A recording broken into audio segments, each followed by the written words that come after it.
What do you make of the insinuations that some persons within the government circles are trying to frustrate their legal battles by putting pressure on Justice Emeka Nwite to recuse himself on this particular matter, and probably for them to shop for someone they think is pliable to their sentiments?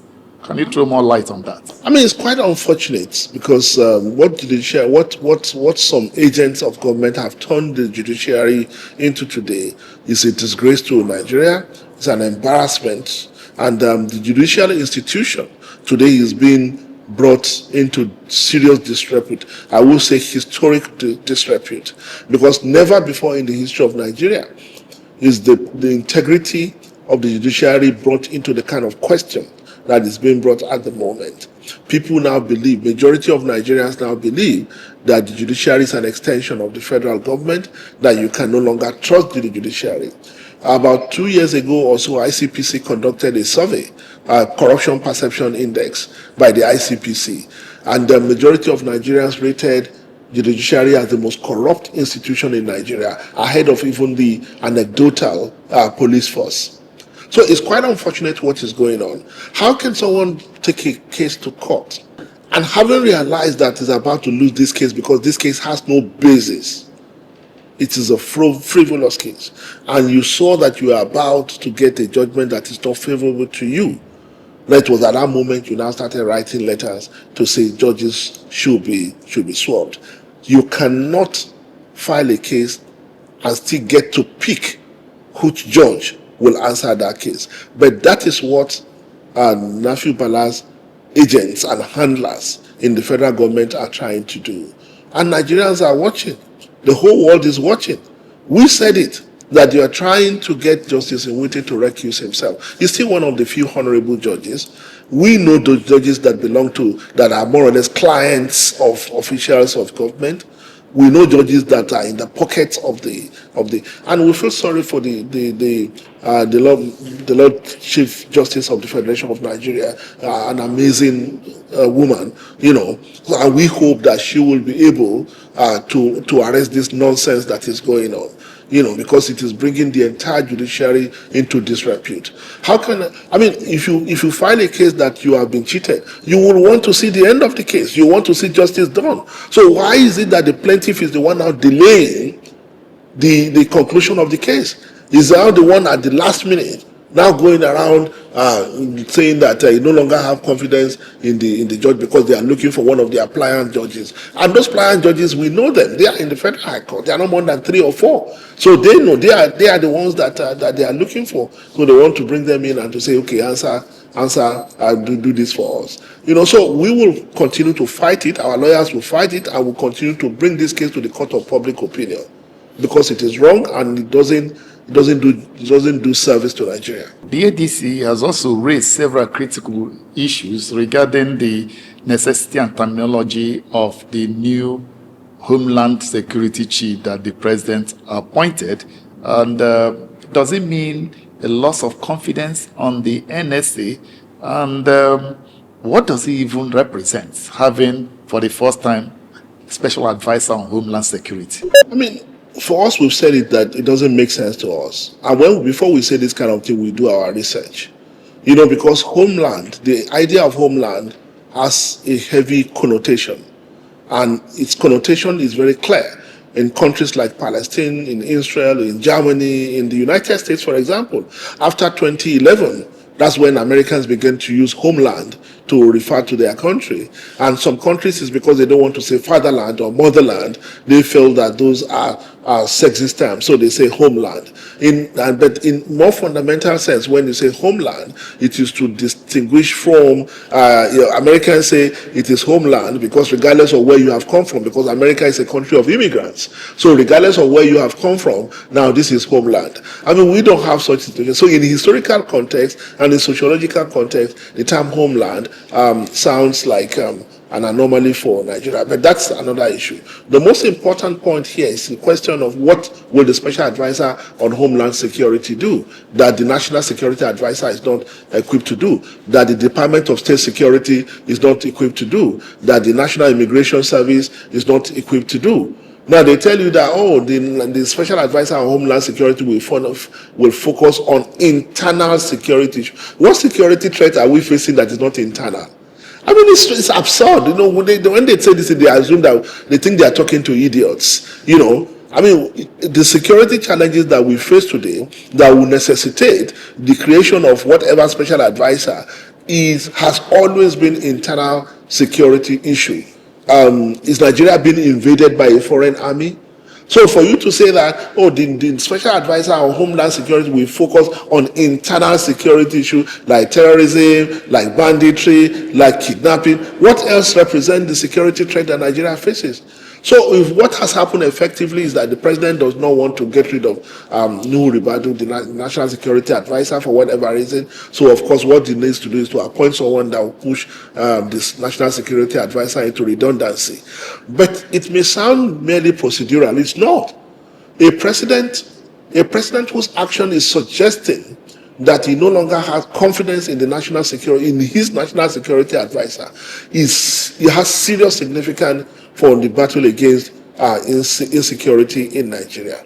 But they don't want to, but without saying it, the mere appointment of a special advisor on Homeland Security signals exactly that you no longer have confidence in your national security advisor.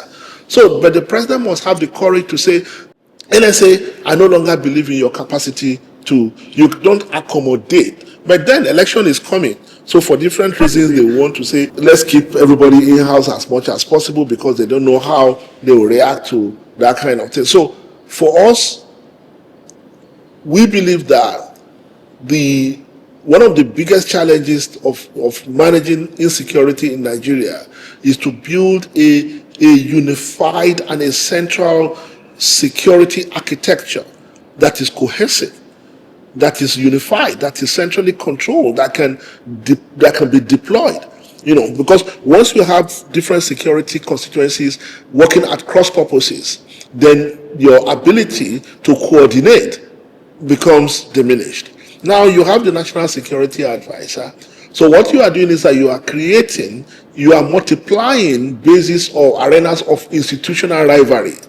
You know, so you now have this special security advisor on Homeland now potentially working at cross purposes with the national security advisor, with the chief of general staff, with the director of DSS, so it's likely to create more chaos than solve any problem. But in real terms, it doesn't really mean anything. Well, let's look at Malam El-Rufai, who used to be a very vocal voice within the ADC. What are the opposition leaders doing about his detention? Well, I mean, for us, it's been a very painful minus for us, because we know that if His Excellency Nasiru El-Rufai were to be free among us today, there were some rules that he could. In fact, there are some people who have said that if he was around, some of the moves towards the NDC would probably not have happened, because he had the capacity, along with other people within the party, to drive, to contain such situations. So we've missed him. But today, regardless of whatever charges they may have against Malam Nasiru El-Rufai, Malam Nasiru El-Rufai today is a political prisoner of President Bola Ahmed Tinubu, because there is not charges that have been brought against him that is not bailable. What they are doing by taking him to court, then shifting the date of hearing of the bail application, then moving him to another court, fixing another long duration to hear his bail application, is effectively playing games with the law to be able to keep him in detention and out of circulation ahead of the next election. So we in ADC are saying that Malam Nasiru El-Rufai is Tinubu's political prisoner. And we are right, last week we were having this conversation within the party leadership, and we are going to begin to deal with this appropriately, because we thought is that the rule of law will prevail and he will be released. We were in court, I was in court twice, on those days that he was arraigned. When he was released briefly for the burial of his late mother, may God rest her soul, we were all there hoping that then before they picked him up again. But we are going to escalate it regionally. We are going to escalate it internationally.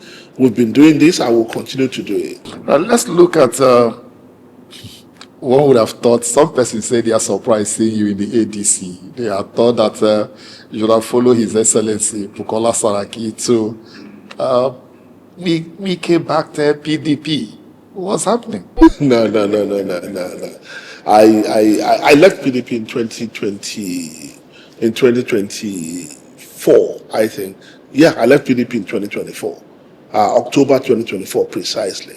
So since then, my politics has been different from that of His Excellency Bukola Saraki. So he is in PDP, whatever, I don't know which faction, the Wiki faction you said.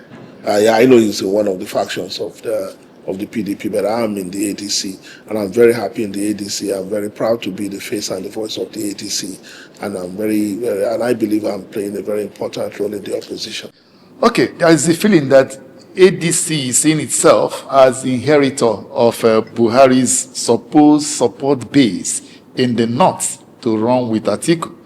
But the feeling that the power rotation between the north and the south is like putting a spanner in that thinking. Some persons are saying the south needs to complete their 8 years before it moves back to the north, or before Buhari is allowed to complete that of the Atiku is allowed to complete that of the north. Does that make sense? No, you see, for us in ADC, you see, that's why we are not saying what everybody is saying. For us in ADC, this is not priority. For us in ADC, Nigeria is faced with existential challenge. This country is being run down. We have a feeling that by the time, okay, look at it. President Bolaji Tinubu just applied to the World Bank for another $1.7 billion loan. That will bring from between June 2023 and now, that will bring the total loan from the World Bank alone to over $7 billion. Does this economy look like a $7 billion, an economy that has benefited from a $7 billion loan? So Nigeria is facing a major crisis. For us, the cost of living crisis that is faced by an average Nigerian, and now we're not surprised when our polls came back in and it shows that this issue of zoning is just a conversation among the elite. Majority of Nigerians don't give a damn where the president comes from. They want to be able to feed their family. They don't care whether that person is Birom or Nupe or Igbo or Yoruba or Fulani or Hausa or whatever, or Gwari. They want to be able, they want a president to be able to, that can help them to live their lives, that can help them to feed their family, to send their children to school, to pay their hospital bills. Not a president that will make it a deliberate policy of state to tax poverty and make life almost unbearable or impossible for the average poor man, while people in government continue to live in a life of luxury. That's the concern of Nigerians. We are mindful of this balancing thing, and I don't want to go into the argument of how many Northerners have been president, how many years the North has spent as president. I will not get involved in that conversation. For us in ADC, the most important thing, we have a plan. We have a plan to move Nigeria in a different direction. We have a plan to protect poor people, the poorest among us. How do we protect them? What kind of policies do we need to protect them? And at the end of the day, this is what will determine the direction that the African Democratic Congress will go in terms of not this only thing. With due respect, because I believe those who are talking about zoning have arguments, but I'm saying that as ADC, that is not our priority. That's number one. Number two, as opposition political party, whatever decision you make has to be strategic. And that is, how do you win the election? Because no matter how brilliant your ideas are, no matter what policy alternatives you have, if you don't win power, all those become merely academic. So as opposition political party, you have to be deliberate in the choice of where your presidential candidate comes from and how you select your leaders. At the end of the day, you want to win. So whatever will push you towards victory, whatever can help you to win, is what you will do. The moment you hold yourself captive to that, I read, I think Alhaji Atiku Abubakar said something to that effect today. I mean, and I don't think I don't think he's saying it because he wants to be president of or presidential candidate of ADC. I don't think that's what he's saying. What he's saying, which we believe in, is that the president of Nigeria, an opposition political party, has to be strategic in deciding who will be. You have to look at what your other parties are doing and what gives you advantage. So if you have 3 candidates, for example, coming from the South, is it strategic for you to also pick your candidate from the South? If you pick your candidate from the North, will Nigerians punish you for not picking your candidate from the South? Do you want to leave the North a battleground while you fight among 3 other candidates for votes in the South? Do you understand what I'm saying? So the decision on where your presidential candidate will come from has to be strategic rather than political correct. With what we are facing today, Nigeria is more or less in a transition situation. Whoever takes power from President Bola Tinubu will have to reset the country. We'll have to recalibrate the country. Because what we are experiencing today had never been experienced before in the history of Nigeria. The National Assembly is more or less dead. The judiciary has become what it has become. We're saying it earlier.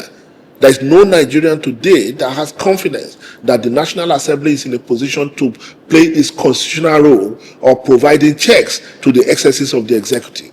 Instead, under Godswill Akpabio, the Senate President of Nigeria today, the National Assembly has become an extension, a mere extension of the presidential villa.